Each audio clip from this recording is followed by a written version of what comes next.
More people every day are ditching animal products, embracing plant-based foods, and speaking up for what matters. With my experience as an international instructor for vegan nutrition and an award-winning author, I interview experts, innovators, and celebrities about the global movement towards a plant-based future. Do you want to learn how to combat the injustice in our food system affecting your health, the animals, and the planet? Well, you're in the right place. It all starts here with Eating Like You Give a Damn. Welcome to the Eating Like You Give a Damn podcast, the place to discover your passion for plant-based living, one bite at a time. I'm your host, Stephanie Harder. What does a winner of The Ultimate Fighter, a 5-time Formula One champion, Jackie Chan, the #1 ranked tennis player in the world, and Arnold Schwarzenegger have in common? They are just some of the many big names in Hollywood and sports that you'll find on the world-class team responsible for the highly anticipated, revolutionary new documentary which is fueled by the truth about meat, protein, and strength, called The Game Changers. The film follows the story of James "Lightning" Wilks, a UFC fighter whose world was turned upside down when he discovered an elite group of world-renowned athletes and scientists who prove that everything we had been taught about protein was a lie. And today's guest is none other than James Wilks himself to share the goods on why and how this movie came together. James Wilks is a combatives instructor for the U.S. military, including the U.S. Marines, U.S. Army Rangers, and U.S. Navy SEALs, and a former UFC fighter who won The Ultimate Fighter in 2009.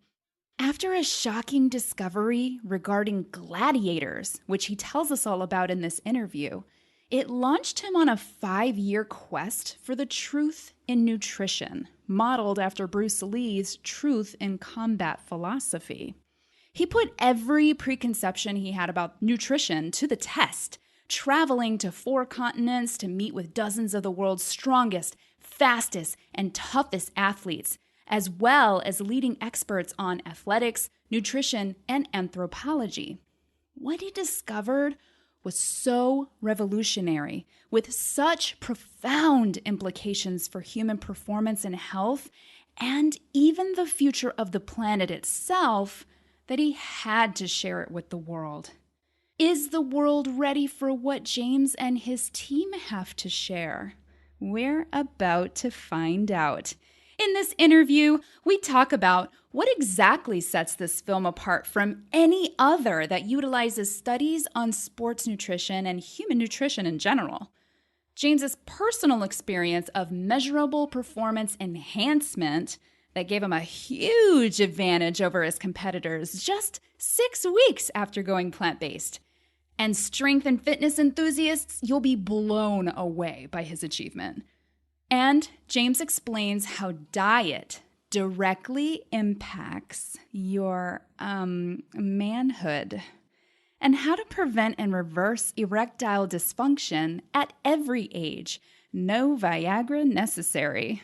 If you're listening to this before the official one-night world premiere happens in your very own zip code, which, by the way, is today, September 16th, 2019, Eastern Standard Time, then head over to GameChangersMovie.com to secure your tickets now before they're completely sold out.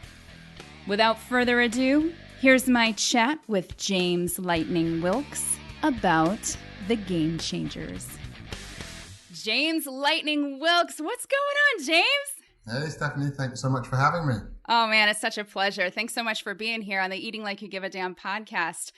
So this is a really exciting time right now because you are just about to be the biggest part of releasing The Game Changers here very, very soon. And I know you just had your red carpet event for that. How was that experience so far with the red carpet? Yeah, it was exciting. We got some really good feedback. There was a lot of, athletes and celebrities and actors showing up, and got,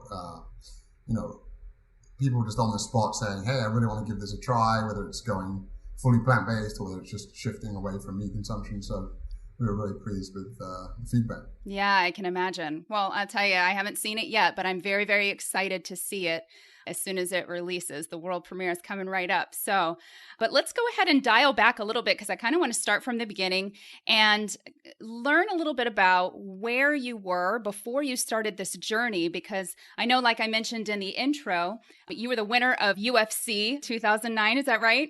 So it's the Ultimate Fighter TV show. So it's basically a spot to try and whoever wins that show gets a contract with the UFC. So I won the Ultimate Fighter in the welterweight category. Right, which is so awesome. I'm actually, I have a mixed martial arts background myself. So oh, wow. I remember actually watching that fight. It was very exciting for me. So this is like a huge opportunity for me to get to talk to you face to face just because of that history, as well as you making this transition into, living this plant-based lifestyle and sharing it. But I know that you didn't make that shift towards plant-based living until a little bit later in life. Tell us a little bit about what your diet was like back then, and then what was that moment that you had where you created this shift in your mindset about what you were eating? Yeah, so I was eating a sort of typical athlete diet, so extra lean turkey, extra lean chicken, brown rice, broccoli. It was pretty monotonous, to be honest. Oatmeal for breakfast, which I still have. There wasn't a very wide variety. It was sort of low in fat, and for most of the time. Then I did switch over to looking at sort of paleo type diet at one point because it sounded kind of logical to me at the time. But then I got injured training for a fight against the future heavyweight champion. So he had about 80 or 90 pounds on top of me. We were training and tore ligaments in both of my knees. And I knew that I wouldn't be able to train for 6 months. So I thought, well, what can I do with my time that's productive? I was only going to physical therapy. So I figured, well, why don't I spend time really looking into nutrition and look through all of the research for optimal recovery and performance. And that's when I came across a study about the Roman gladiators. And scientists analyzed the bones and could tell that they were eating almost exclusively, if not exclusively, plants. And that blew my mind. So that really got me really digging into the research. Did you feel at any moment a sense of urgency about transitioning while you were kind of processing all of this new information? Well, it was a little bit gradual because, I started seeing these studies showing that, plants, first of all, have all the protein that you need. All protein originates in plants, I found out, and animals are just the middlemen, essentially doing you a disservice, right? So they're robbing the food of fiber and phytonutrients, concentrating the toxic heavy metals and the pesticides and that type of thing. And then they're also adding in inflammatory mediators. But the information kind of came in a little bit slowly, and I was still very skeptical because I thought, well, I really believed that you had to have meat or at least, eggs and dairy and that sort of thing for protein.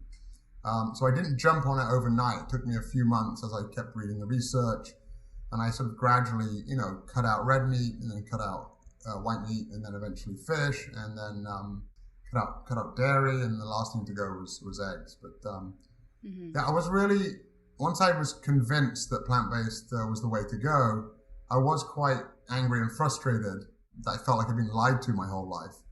Not even necessarily on purpose. For example, by my parents, they don't know.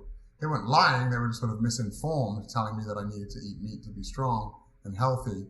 But I do feel like I've been lied to by the meat industry because I think they're well aware of the damaging nature of the foods that they sell, and they're sort of covering that up and putting out biased funded studies.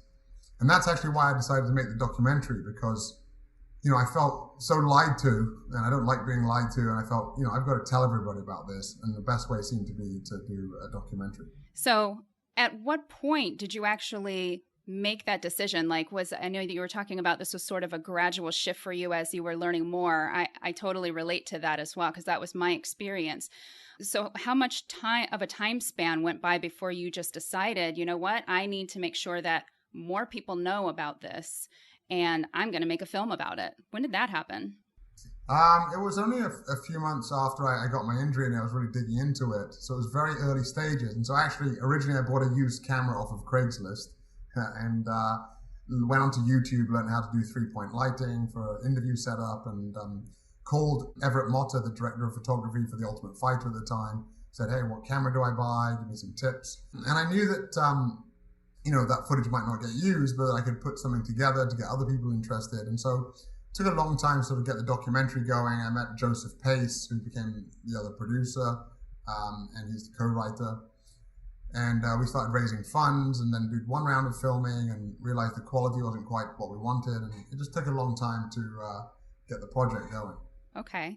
And I know I definitely want to peel back more about that project specifically, but I'm also thinking about, some of the listeners are probably wondering, back when you started to make that transition for yourself, did you have any specific challenges, like, your family? Were they on board with the information that you had learned and what you were starting to implement as far as moving away towards animal products? Well, my wife had actually given up red meat probably a year before that, but I just wasn't on board with her until I started also looking into it. And when I started sharing the research with her, she also jumped on board and we sort of did it together, husband and wife. And then also the kids started jumping in, and obviously the little kids, we decided, we're going to decide what you're eating anyway, right? Like when you're, only a couple of years old, they're not making their own decisions. So yeah, the whole family sort of did it together. Okay. And you didn't have any resistance from the little ones. That's actually pretty good to hear. I know some people in my community have they're experiencing some resistance right now with their young ones. Yeah, no, I think my daughter actually never ate any animal products. So she was so young that she didn't, she went from breast milk to formula to whole plant foods and, never touched meat, dairy, or eggs. Wow, that's really incredible.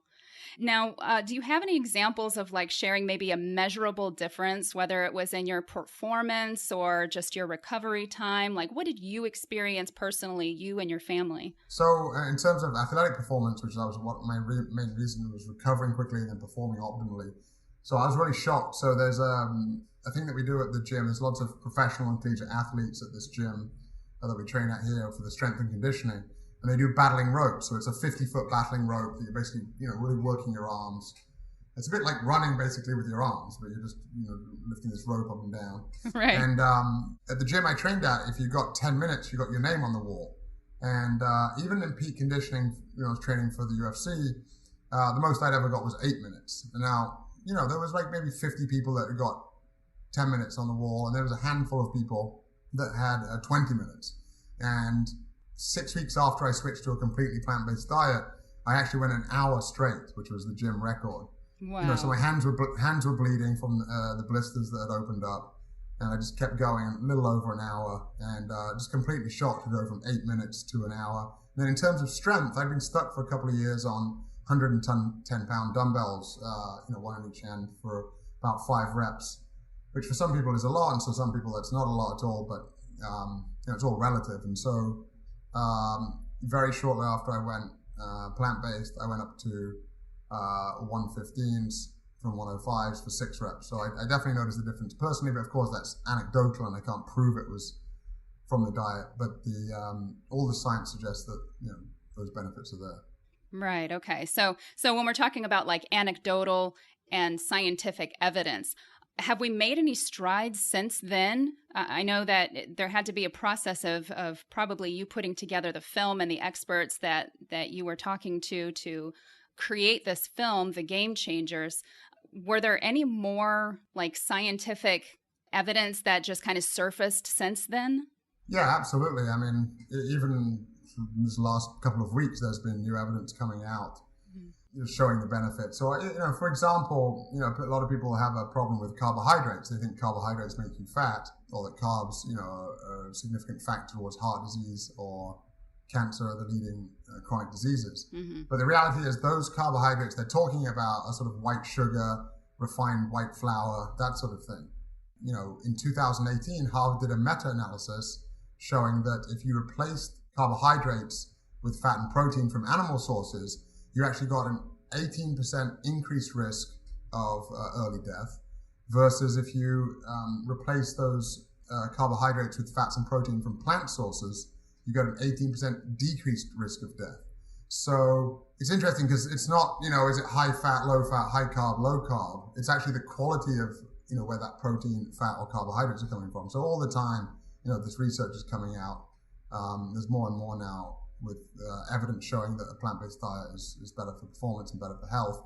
And it's recognized now by all of the the world's leading health organizations. Even the Academy of Nutrition and Dietetics say that a vegan diet is nutritionally adequate for all stages of the life cycle: pregnancy, infancy, childhood, adolescence, adulthood, into old age, including athletics, and that may confer some health benefits, especially with the leading chronic diseases, heart disease, cancer, diabetes. And so it's completely recognized consensus now that plants are the way to go.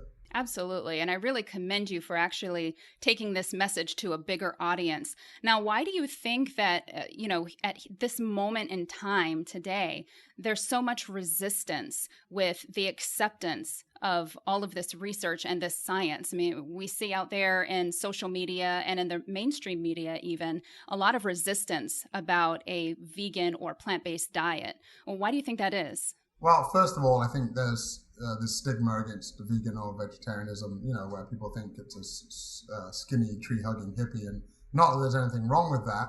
It sort of doesn't really resonate well with me. It's just not who I am. So I think a lot of people push back against that. And there's all these myths, right? Like you have to have animal protein, that it's normal, natural, and necessary, that you've got to have it for protein. And also the myth that real men eat meat, which is also very strong. So all these myths and this stigma that's sort of already connected with veganism or vegetarianism, I think that's why there's a lot of pushback. But having said that, even in this last year, I think there's been, significant shifts. Look at the fast food restaurants now starting to offer plant-based options. For the first time ever, the Super Bowl, Carl's Jr. had a Beyond Meat burger commercial. You just wouldn't have seen that before. Now all of the different fast food restaurants are jumping on board, whether it's McDonald's or KFC. So I think there really is a shift happening right now, and I don't think there could be a better time for the film to come out. Yeah, you're absolutely right about that. So now you're taking this battle of the mindset about food. Let's say you're taking the battle from like the UFC cage out into the mainstream world, which I think is so cool. Now, basically, you're delivering what I view as amazing, wonderful news to people. What do you say to the people that probably don't see this as good news? They have a lot of pushback, or they want to go to head-to-head battle with you about food and the studies that they find that actually promote eating animals or like a carnivorous diet. What do you think about that?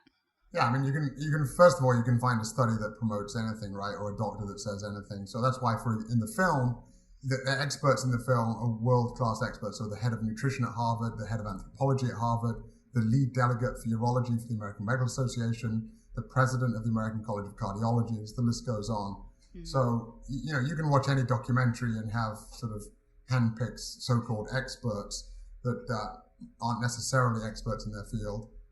So we've got world-class leading experts in the film, and the science that we present is completely peer-reviewed from high-level journals. And it's always, the only science that we use is reflective of the preponderance of evidence. Mm-hmm. So to the people that are sort of naysayers, I think people should watch the film. And I think what's different about the film is we're not trying to say go vegan or go vegetarian. We're saying here are some facts, we're dispelling some myths, and let people make their own decision. I don't think I should be telling people what they should be eating. Right. And then, hopefully that causes a shift towards more plant-based eating because it's better for the people's health.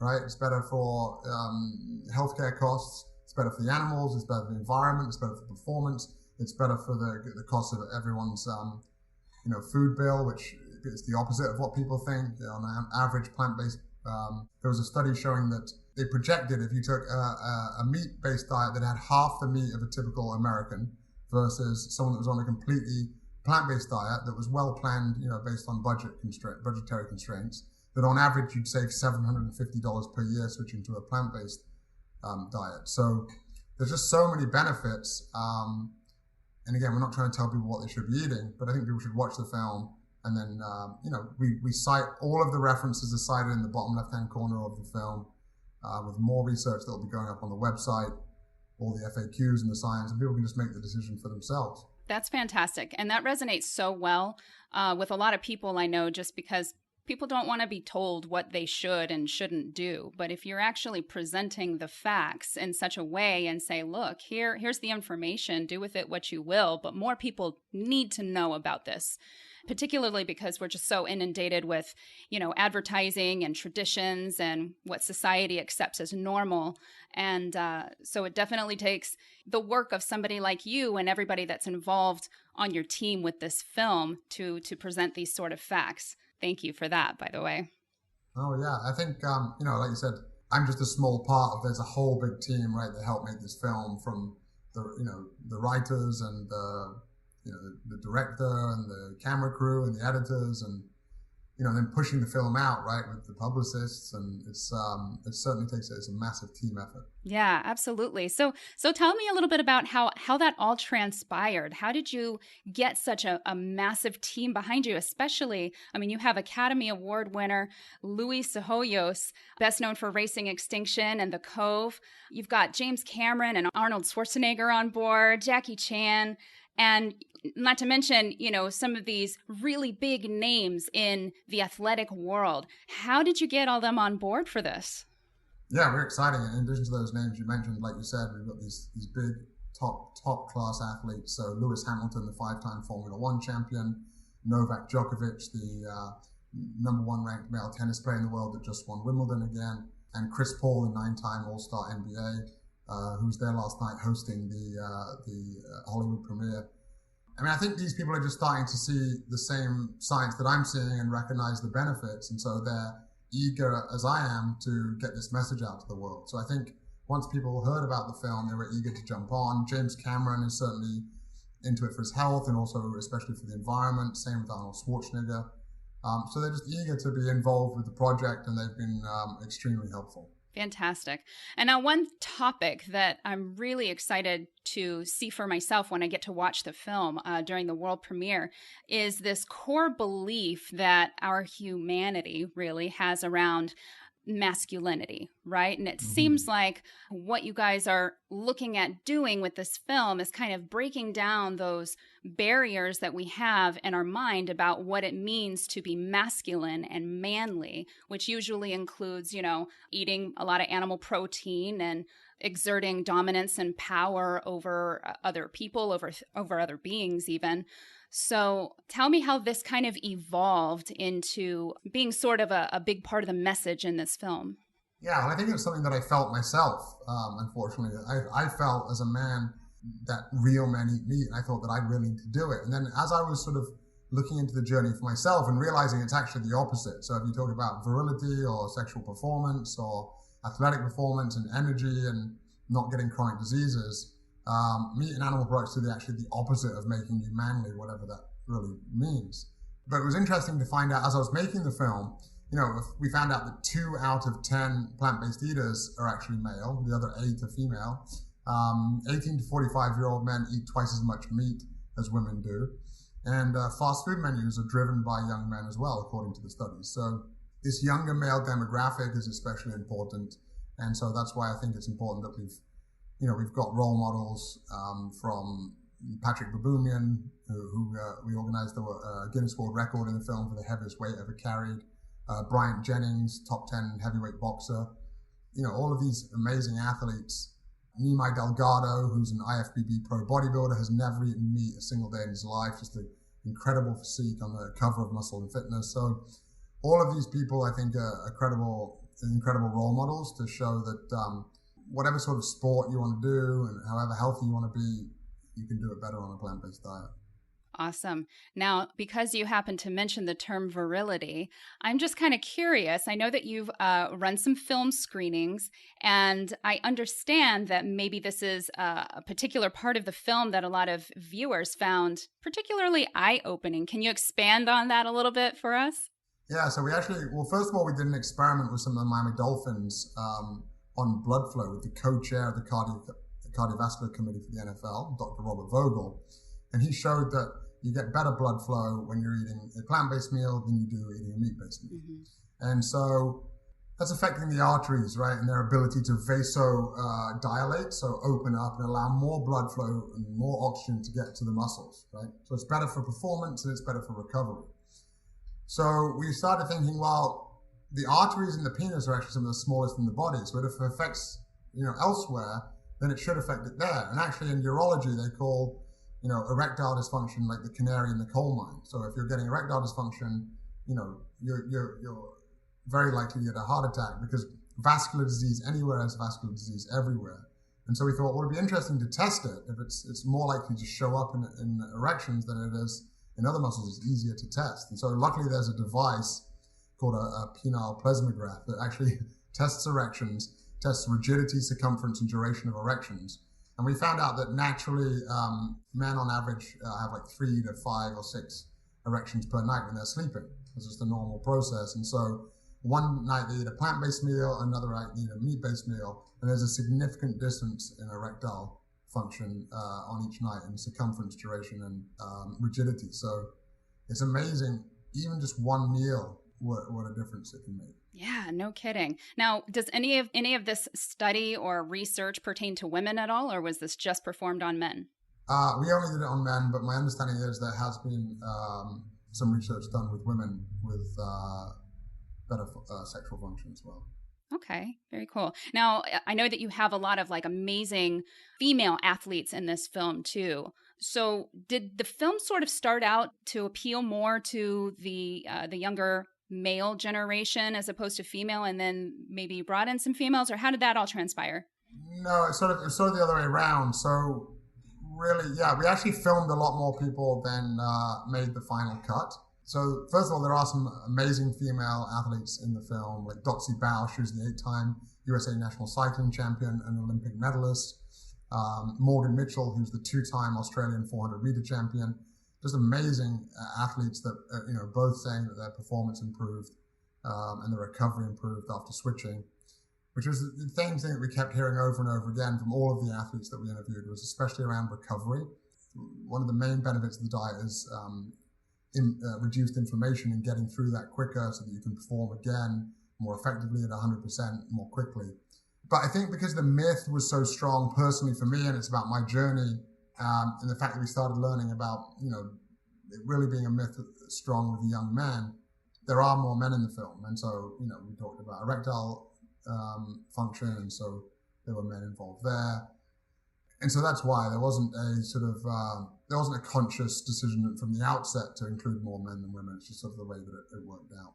Yeah, but there was other amazing female athletes that unfortunately didn't make the final cut, like Cara Lang, who is a former US Canadian soccer player. In fact, I think the youngest ever to score a goal in the Olympics at 16 years old. Oh, wow. Is that the Olympics or the World Cup? I'm not sure. And then Tia Blanco, who's the 2-time world surfing champion. Yeah. So there's some, there really are amazing male and female athletes out there. Yeah, absolutely. Now, the ones that didn't actually make the film, is that going to be bonus content? Yeah, actually, so on September 16th, there's the one-night only global premiere in over 1,500 theaters around the world, 600 theaters in the US. People can just go on the website, gamechangersmovie.com, click on get tickets, and then they put in their zip or their postal code, depending on the country, and it shows you the nearest theater. That's going to have a 22-minute bonus, never before seen after show, bonus content, which is an interview led by James Cameron setting up the different scenes. It's got extended interviews, never before seen appearances, and a gag reel and that sort of thing. So, I'm excited about that. Looking forward to that getting up. So yeah, and then after that, we'll still put some of these athletes that we unfortunately didn't make the cut, up on the web and social media. Gotcha. Awesome. Now, what's been the overall feedback that you've gotten from any of the pre-screenings from people who are not or were not before they saw the film on a plant-based journey? I've had incredible feedback, and especially from the sort of that younger male sporty demographic. But it's actually gone really wide from like the 15-year-old high schooler, guy, to even like an 80-year-old female that came up to me and said, like, I watched the film at a pre-screening 6 months ago. I've gone completely plant-based and I'm feeling better. And my friends were passing away from heart disease, and I just really want to thank you. So it's reached a really wide demographic, but especially has done well with the sort of younger male demographic that we thought would be quite resistant, and they're being a lot less resistant than we anticipated. Have you seen anything as it relates to like behavioral change where people come across this information about a plant-based lifestyle, or maybe they just seen the film, or or maybe just in conversations that you've had with people where they just have a very, like, they understand the information, but what they struggle with more than anything is just changing their habits and behaviors as they currently are. Do you have any advice for those people who are kind of in that struggle? Yeah, I mean, I think, first of all, although some people can just jump in overnight and go 100% plant-based and throw out all of the animal products in their kitchen cupboards, which is, I think, what Jim Cameron did after he watched a documentary called Forks Over Knives, actually, which is great, covered topics around heart disease and cancer and that sort of thing. I think it's better for most people to sort of take it gradually and not sort of, first of all, not think of it as an all or nothing approach. We like to say all or something, and also don't think this is the last time I'm ever going to eat meat and that sort of thing. I think I would just find plant-based meals that you think you'd enjoy. Maybe start with, one meal a day, something like that, and then go from there and start incorporating and start, rather than thinking of it of excluding things, try and think of it in including, more plant-based meals. And my wife and I think there's probably 70 or 80 meals that we've now said, oh, we should eat this once a week, and there's just not enough days in the week to eat all the tasty food. So I don't miss it at all. And I think if people just sort of start incorporating more plant-based options, it'll sort of push out the meat-based options and the animal-based food options. But there are so many things now out there where you can make simple switches, right? So if you drink cow's milk, you can do soy milk, hemp milk, almond milk, oat milk. There's so many different types of things that you can do. And then in recipes, instead of having an egg, you can either use an egg replacer, or in some recipes you could use a tablespoon of flaxseed mixed with 3 tablespoons of water and stir it and let it sit for a minute, and then use that instead of an egg. So there's so many different simple switches you can do. And then you can also think of, what do I already eat that's plant-based? Peanut butter and jelly sandwich, I already eat. Okay, I'm going to just keep eating that. So there's simple switches, and then also just, explore and try and find new plant-based meals that you like. That's really great advice. I love that. Now, I'm thinking about maybe where my head was at when I first, this was about 10 years ago now, actually, where I first was introduced to information about factory farming, and that really tugged on my heartstrings, and I started implementing changes right away. Like, I couldn't eat meat after that. Took a lot longer for like getting the dairy and eggs out and things like that. But I'm thinking about like what my headspace was like back then. And this was before all of this information was widely available. So I'm thinking about that person who is where I used to be when just uncovering this information. I know when I opened the fridge, I saw leftover rotisserie chicken and I saw like a leftover pot roast. And I opened my cupboards and I had like canned green beans and canned corn. And all of a sudden my mind immediately went to, well, if I'm not eating meat, I mean, really, like, all I've got are these canned vegetables, and I pretty much feel like that's what's going to be my life now, is just vegetables. Like, what do you say to people that just really can't wrap their heads around what a plant-based diet looks like in order to not just appeal to their compassion, but also to their long-term health and longevity? Yeah, I mean, and first of all, that is a misconception that, all vegans eat are fruits and vegetables, but there's all the legumes that people could be eating, beans, peas, lentils, hundreds of varieties of beans and lentils, nuts and seeds, or nut butters, seed butters, whole grains, So I think anything that you had that is a meat-based meal, you can now have in a plant-based form, right? So the burger is a plant-based burger. You want a smoothie that you used to put whey protein powder in, you put plant-based protein powder in, or you don't even need plant-based protein powder necessarily. You might just switch out whatever you're making for your smoothie. So I think there's no good reason to just find sort of replacement options. If you're having a chili, have a 3-bean chili instead of putting beef in it. I think there's so many different options, and you just got to start exploring. Now, it's not just a simple switch for most people where overnight, 100% switch, because people have been doing this their whole lives, at least 3 times a day for most people, for their whole lives eating one way. So to make a big shift like this, behavioral shift, it isn't easy, but it's a lot easier than people think. Mm-hmm. You've got to have a little bit of willpower and say, okay, I want to make a change. But if you're motivated, you'll be able to do it. I love that. Now, I know that I can't keep you for too long. I would hate to say goodbye, but I just in closing, I kind of want to talk about maybe your vision for the future. So now that this film is about to have its world premiere, and then who knows where it's going to go after that, but it's going to be available to everyone around the world. What's your vision for the future after everybody's exposed to this message?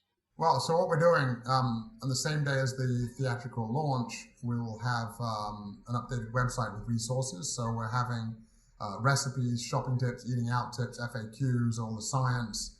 We're going to have an online community where people can ask questions. We'll have, our chief science advisor, David Goldman, go on there, or some of our other experts, some of the athletes that they can talk to. I think you need that two-way communication and not just, giving people information. But, 5 out of 6 people that go meat free end up going back. And one of the top reasons is not really having the resources and not knowing what to do. In fact, the number one reason is actual social pressure, and often the male partner in the household, interestingly. But the second biggest reason is actually not having enough resources. So that's basically what we're planning to do as the Game Changers, is be that resource, that free resource for people that they can go and learn information. And there's other great resources out there too, like nutritionfacts.org. When it comes to health, Dr. Gregor, him and his team are the only people that I know that search through every single English language nutritional article in every journal every year and make sort of 3-minute, videos for lay people to understand with all the references that people can go and check out. So not just us, but there's other great resources out there. But that's what we plan on doing, giving people free resources in a community so they feel like they've got, help, because people do need help in making this change. Yeah, absolutely. I think that's so wonderful. And thank you so much in advance for putting all that together. Good stuff. Well, I'll be happy to float people to those resources once those are available. So before we say goodbye, do you have any parting words of wisdom or anything in particular that you just want to share with the world? I think I'll just repeat again. Don't think of it as all or nothing. Think of it as all or something. The main split is plants versus animals. Try to eat as many plants as possible. And within plants, the split is sort of whole versus refined. Try and eat as many whole plants as possible. But, don't get upset with yourself if you think you're going to eat really healthy one day and you don't. Just if you don't do so well one day, just do a little better the next. That's what I say, is don't put too much pressure on yourself. Awesome. Well, James, it's been so awesome having you here on the show. Thank you so much for joining us today. Thank you so much for everything that you're doing. I can't wait to see the film, and I can't wait for everybody to have access to it and be able to see it too. Awesome. Thanks so much for having me on. That was James "Lightning" Wilks, former UFC fighter, combatives instructor for the U.S. military, and star of The Game Changers. To be a part of the long-awaited public premiere of The Game Changers at one of 1,000 plus theaters around the world happening tonight, September 16th, Eastern Standard Time, which features exclusive pre-show content and never-before-seen bonus footage, visit GameChangersMovie.com and click Get Tickets. I'll be attending the event near my home in St. Petersburg, Florida. And since she was mentioned in the show, I also want to give a shout out to James's wife, Alicia Wilks. She's a hot mom of 5 kids, looks so young and so fit, and is a true inspiration for moms and women everywhere. You can check out and follow Alicia on Instagram at PlantedMom. Don't forget to join our community of rebels in the Eating Like You Give a Damn Facebook group for vegan-friendly recipes and support. Request to join us at eatinglikeyougiveadamn.com/group. If you want podcast updates so you can see what's coming up, and to see what I eat on the regular for inspiration, if you're unsure what a plant-based vegan diet looks like, follow me on Facebook and Instagram at Eating Like You Give a Damn. That's all for today. Thank you so much for listening and for sharing this with your friends. Don't forget to subscribe, and if you like what you just heard, please leave a glowing review so together we can help more people make more informed decisions. New episodes release on Mondays. And until next time, veg on, rebels.